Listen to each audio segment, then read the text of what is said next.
Ja sam Vladimir Jovanović iz Mrkonjić grada, ulica Sportska broj 4. Penzioner, iz hobija radim suvenire, radim ikone, što je počeo sam davno, ne znam više koliko godina ima, glavnom negde 98. sad sam završio.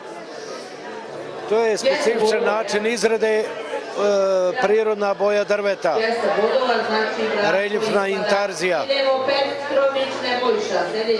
Za jednu ikonu treba mi otprilike mjesec dana, jer od prirodnog boje drveta svaka je ikona rađena od 7 do 12, 15 vrsta drveta. Drvo koristim iz domaće, iz inostranstva, mahom inostrana drva, jer crveno, crno, to kod nas ima, ali boje nisu toliko jasne.